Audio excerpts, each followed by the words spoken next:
I am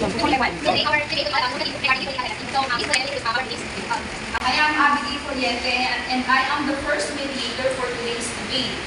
And today we will witness 4 teams to discuss, share information, and give evidences for their claims about the particular social issues that given to them. Now let me introduce to you the first team from Affirmative. The chairman of this affirmative team is Chiro Bandirada. The first speaker will be Felicity Fernez. The second speaker is Ronaldine Talavera. And the second or the supporting member is Ms. Paula Alilani.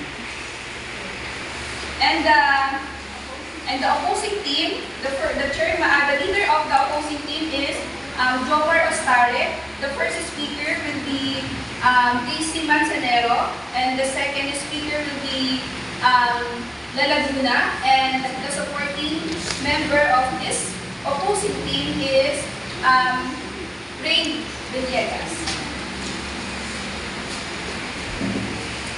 So now to introduce to talk about our rules and regulations for this debate. First, the following are the things that are not allowed for the debaters to do during the debate and may be grounds for disqualification. Letter A, using Bible verses. B, offensive language and unethical gestures. C, other team interrupting the speaker. D, shouting. E, personal attacks. F, misinformation. And Z, ignoring time limits. So the following are the things that are not allowed for the audiences to do during the debate and may be grounds for them to leave the room. First, we have audience interrupting the debate and any kind of noise. Example, shouting, clapping, cheering, and voting. Letter B, use of cell phone. C, roaming around the room. And D, eating.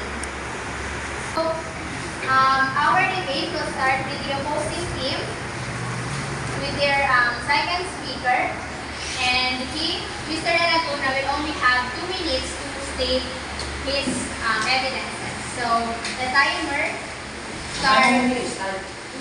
Okay.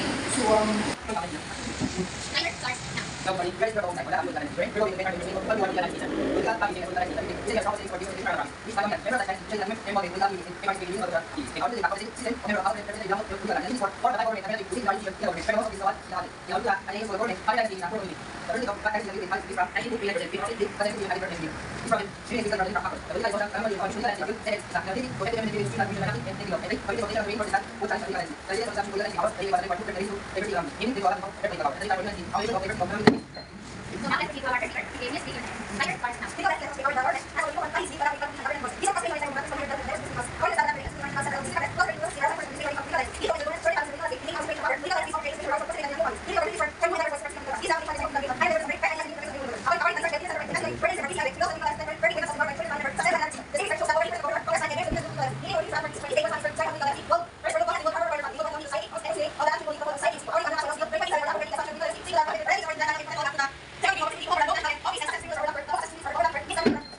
Okay, thank you. So now, let's listen to the chairman of the opposing team, Mr. Jomar Estane. Your timer starts now. Again, good morning everyone. Here in the Philippines, we have so many issues regarding politics, and one of which is about political dynasty.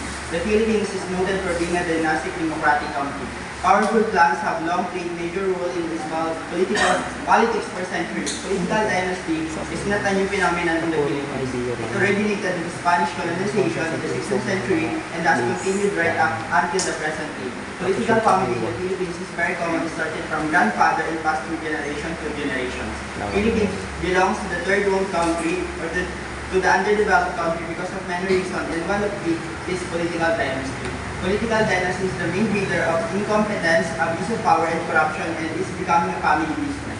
Political dynasty limits political competition, and by this, new ideas and concepts by other tribesmen will not be used. According to Article 2, Section 26 of the Declaration of Principles and State Policies of the 1987 Philippine Constitution, provides that the state shall guarantee equal access to public service and prohibit political dynasty as may defined by law.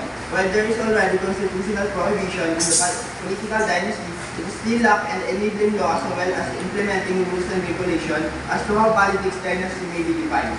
Who shall include and excluded in the definition of political dynasty, and to what extent can political dynasty relationship be considered. Another similar attempt to operationalize the ban of political dynasties come from Article 5, Section 8 on suffrage and political rights of the proposed biennial federal constitution drafted by the Consultative Committee to review the 1987 Constitution. Political crime just followed what their elders have been doing, even though it is not their cup of tea or forte, and by that it leads to building an incompetent leader. Due to political dynasty, political clans can acquire prowess that lives above the community level. We can't deny the fact that they are more superior than us, and we feel scared to them. Some politicians abuse their powers because we know that they are famous and they feel that justice is on their side. Another one is that they use their power to be bossy and to bully the inferior people. According to Transar Syria 2022, the role of the leader is an organization comes with much position power, and because many leaders don't know how to lead through the use of leadership skills, personal power, or influence, they shift to autocratic behavior and seek instead of overpower and control to get things done. The abuse of misuse of power is a direct result of inexperience, subjectivity, and incompetence, and can lead to myriad of dysfunction in organization, on teams with fierce employees, and even the way of the business function. In other words, a leader abuse of power teams with fierce employees, and even the way of business function. The leader abuse power can negatively impact employee performance, engagement, moral productivity, and the bottom line. Same in the government, when the leaders abuse the power, it will cause negative impact to its people.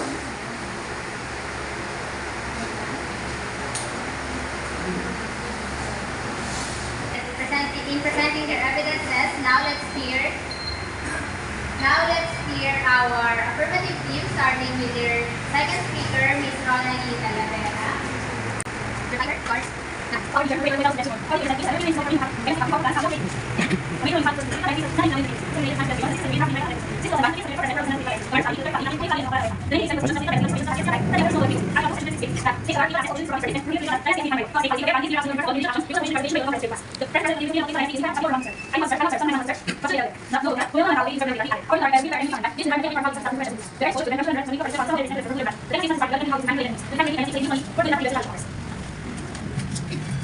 So now this is our speaker, he is really great. The timer starts now. We are going to maybe it's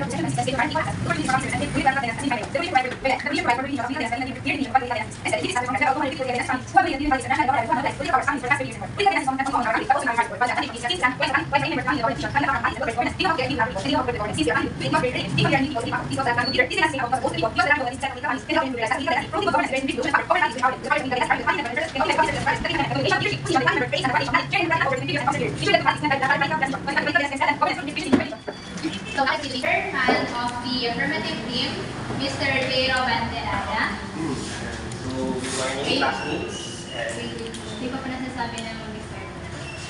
So your timer starts now. Sorry for that. So, good morning, ma'am. Good morning, classmates, and to our hosting team. So, I'm Jero. I will summarize all of what he said. So, based on the Constitution, 1987 Philippine Constitution, the Article 2, Section 26, it actually just stated that the state shall guarantee equal access to public service and prohibit political dynasty as may be defined by law from ruling political dominant families. So, it just means that the law must be implemented by giving the clear definition or by voting the law to implement it to the higher ups to execute in our nation. So, in the past 36 years, the law does not have a clear definition. So, it's blurry to give that law or the 1987 Constitution. So, what is actually is a political dynasty? So, as we said, political dynasty is a kind of politics that the members from the first generation to second generation, or from the father to son to granddaughter to any other family members like cousins and other family related, is in one place, or maybe the father is in mayor and then is the captain or yung the barangay. So that means that it is the political dynasty. So it said from the GMA News that from the 2022, there are 79% senator, 90% of congressman, 34% from the party list representative, and as you being said, there are 67 House of Representatives that is belong to the political dynasty. And it's also said that 188 positions in the government belong into the political dynasty. So that means that from the Spanish area, or you say the 16th century, political dynasty is already in the Philippines. So maybe it's become our culture and cannot be exterminated in our government and in our politics.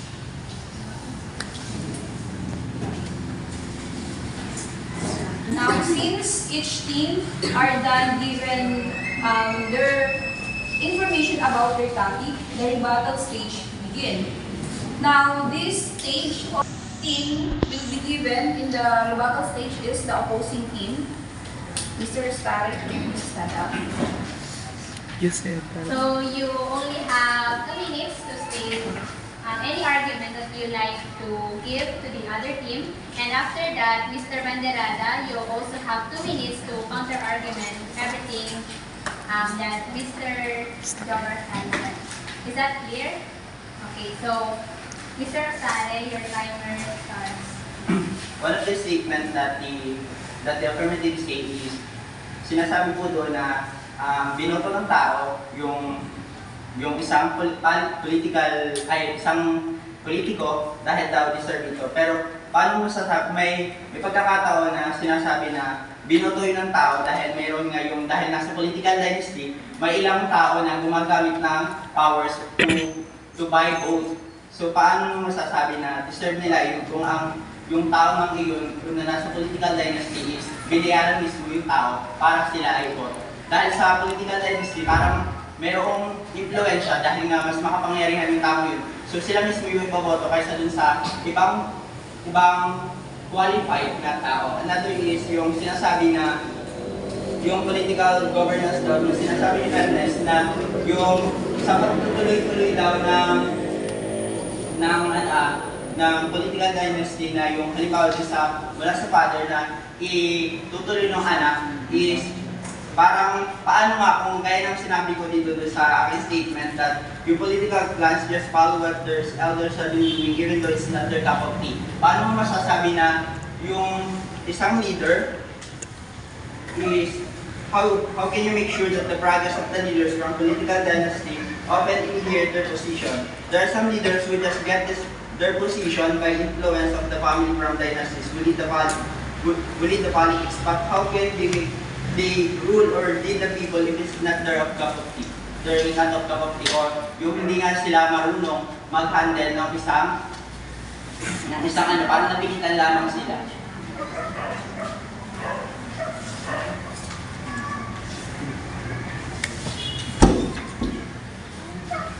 Okay, now let's hear the counter statement from the affirmative team. Will you please stand up, Mr. Banderada? Your timer starts now. Thank you. Kanya natanungan niya na it's either nasa tao nga naman ang pagboto. So, tama yun. Nasa sa tao kung iboboto niya yun o hindi. So, bakit niya pa parang iboboto pa rin ng tao? Yung halimbawa yung tatay, iboboto niya anak. So, it's either vote buying nga ba o yung tinatawag na alam nila na maganda ang pakikitungo ng nasa posisyon na yun sa kanyang mga mamamayan. So, halimbawa, wala siya political dynasty, pero namigay siya ng pera, nag-vote selling siya. Iboboto pa rin niya ba yun kung alam niya namang hindi naman yun talaga magaling? So, ibig sabihin, hindi rin piling pumasok ang vote buying pagka may political dynasty.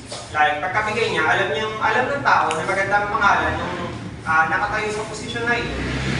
Ibig sabihin, kahit hindi sasabihin na sinasabi niya nga na abuse of power, kahit basta ipresenta lang nila ang pangalan nila sa mga mamamayan, alam sa mga mamamayan na magandang pangalan nila, may patutuuhan ang panunungkulan nila at magpapatuloy ito.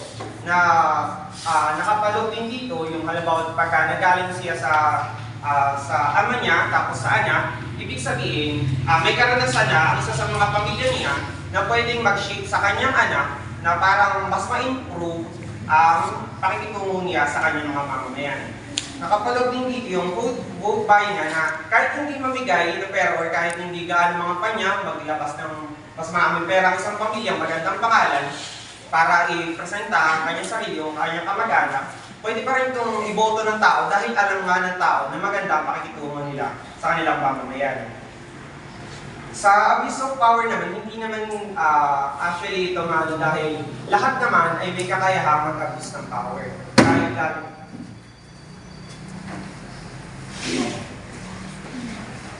Battle stage. So, Mr. Sare, you can now counter-argument again the argument stated by Mr. Banderada. So, your timer starts now. Yan nga, so sinasabi mo na yung ang isang individual o yung isang leader I mean family dynasty ay yung tinutuloy yung posisyon ng isang ama dahil nga sinasabi na maganda yung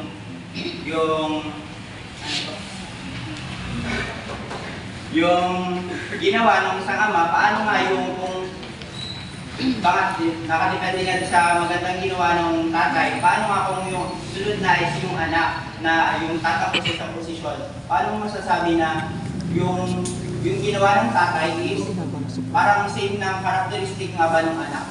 Diba at meron namang mga politician na iba-iba naman ng characteristic na ipinapakita. So gaya nga nung may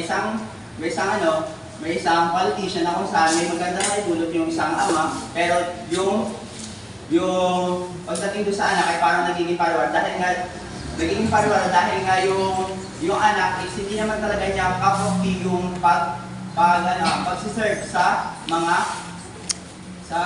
ibang tao. Saka sinasabi mo na dun sa abuse of power, sinasabi ko lang dito na meron nga may pagkakataon na yung ibang politician is nagkakaroon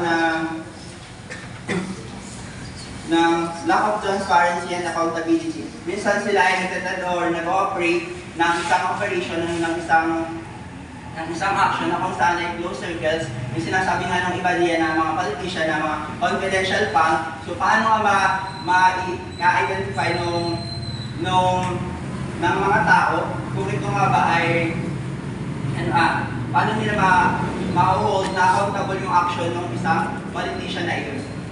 So parang sa pamagitan ng magkakaroon nga ng abuse of power, may possibility na. Okay, now, Mr. Banderada, you can now proceed to your argument. Your timer starts now. So sinasabi nga dito, paano nga naman itong anak yung kasunod na magpapatuloy sa galing sa kanyang ama. So actually, alam naman natin lahat ang kakayahan ng bawat isa sa atin. Kakayahan natin isa na bumoto, makapagpangat, makapagtayo ng isang posisyon sa politika, sa mayor, sa kahit saan natin gusto, basta ginusto natin. So ibig sabihin, may kakayahan din tayo na ikaw na iyon. Ang people power ay kaya mag-demote ng kahit sino sa posisyon ng politika. Gamit pagprotesta, kumbaga, ang need na satisfy ng politics ay ang mga tao niya. Sa oras na hindi masatisfy ng politika ang kanyang mga tao, kayang i-demote ng tao ang nasa posisyon. Pagka pwede silang mag-well-govern, mapipilitan na may para siyang guidelines or rule sa atin na mapapaba ang isang tao sa politika sa oras na hindi niya nakamit ang mga nararapat. So, ibig sabihin din lang nun, hindi yun dahil sana ginugusto na naipagpatuloy ang political dynasty, masishape ng ama ang maaari niyang sama sa political dynasty na ipagpatuloy niya yung mga project at i-shape ito sa mas maganda. So, So nakakabatay rin kay Benjamin R. Punong Bayan noong 2018, the situation in our case is not a question of right, which should have been modified in the first place as required sa existing constitution. Yun yung sinasabing constitution na 36 years na hindi naipasa or wala, marami mang nakapagsasabi na marami mang naibigay na maaaring magpapasa dito sa batas na ito, sa constitution na ito, sa 1987 constitution, pero hindi pa naman ito talaga na-implementa. Kumbaga pinapalo lang.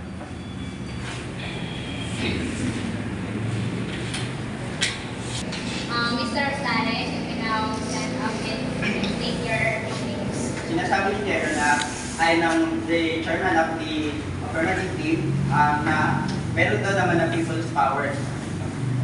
People's power. Pero yung people's power is hindi naman talaga totally applicable sa lahat ng, lalo na dun sa Mindanao dahil nga may nagkakaroon doon ng gera na kung saan yung mga political dynasty o yung mga taong nasa mayamang pamilya ay ang ginagawa is parang tinatakot yung ibang qualified na mga politician para sila pa rin yung mamuno dun sa position. Saka sinasabi nga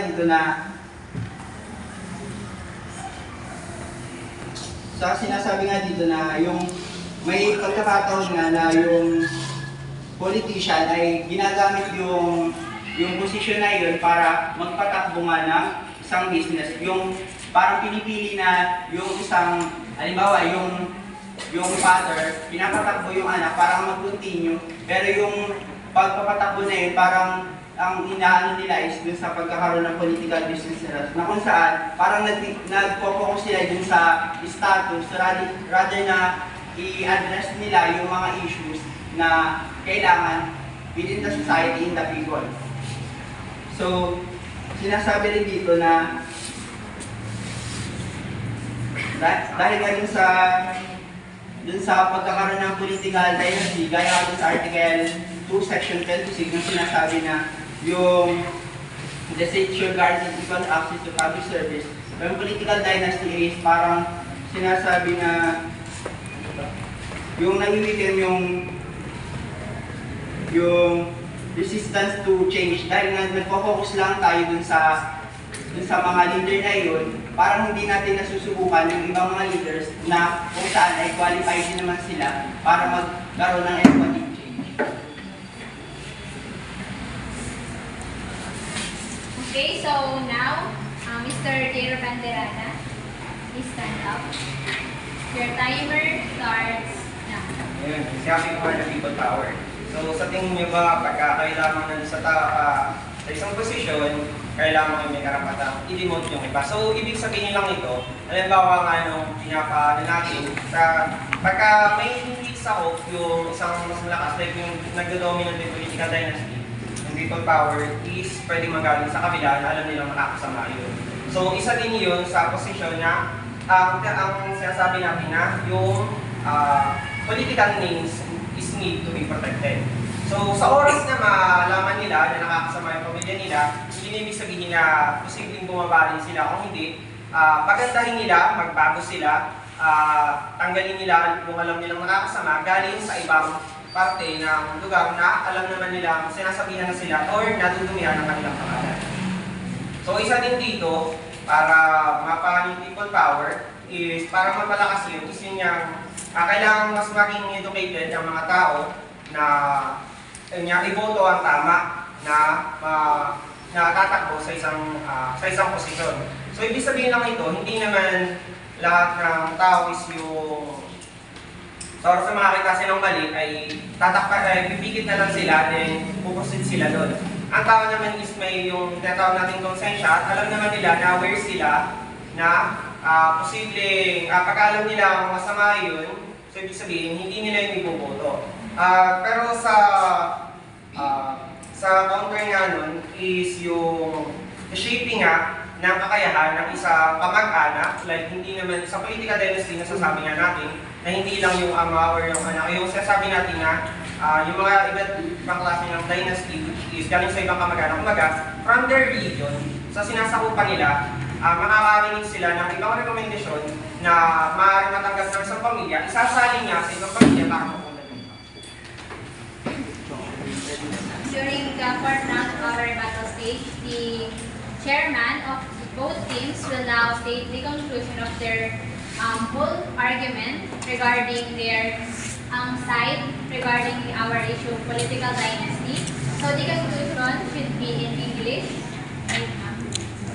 And we will start with the opposing team, Mr. Jomar Ostanek. Your timer starts now. The presence of political dynasty here in the Philippines has been in our political system a long time, and sad to say, it is still continuing. Some people may file bills in relation to prohibition of political dynasty.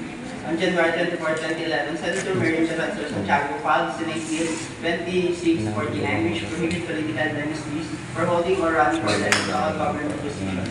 Another 3 bills were filed in the House of Representatives that are similar in context to Senate Bill 2649. These are House Bill 172 filed on July 2013 by Representative Order the Bayan Nina Gabriela, Anang Pawis, and Kabataan Party List. House Bill 837 filed on July 2, 2013 by Representative Ernesto Santiago and Luan Saga Party List. And House Bill 2911 filed on September 8, 2013 by Representative Oscar Rodriguez, the 3rd District of Pampanga. In 2016, House Speaker and Quezon City Representative Richelle Belmonte filed House Bill 166 Anti-Political Dynasty Act seeking to prohibit the proliferation of political clans in the Philippines.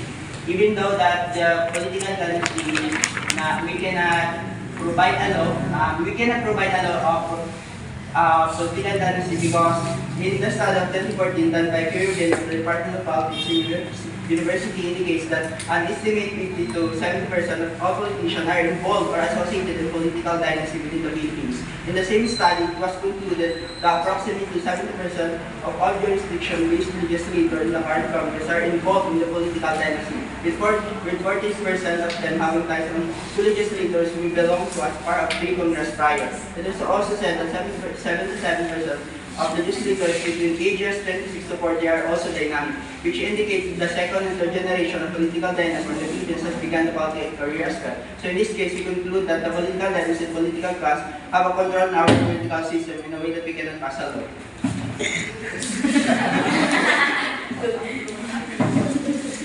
Okay, so now let's hear the conclusion from the affirmative team, Mr. J. Robalena.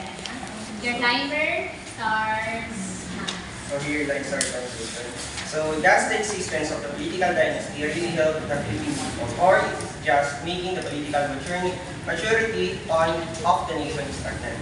So despite the negative connotation brought about by political dynasty and its determinantal effects throughout human history, political dynasties are not entirely negative and can bring certain positive effects.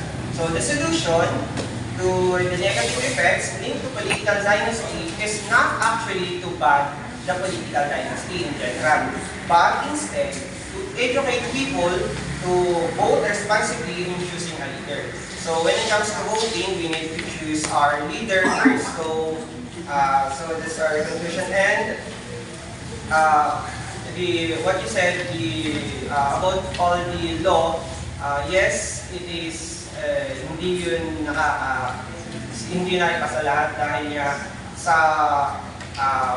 marami na nasa political dynasty, and that also means, and nasabi din nun na walang concrete evidence or walang clear definition na magbabawal sa political dynasty na magpatigil or iba niya. Kung hindi, ang kaya lamang ng tao is ma-educate ang tao kung sino ang iboboto niyang tama, at kung alam niyang maganda yun para sa kanya, para sa mamamayan niya, para sa buong nasyon, sa buong Pilipinas, iboboto niya yun.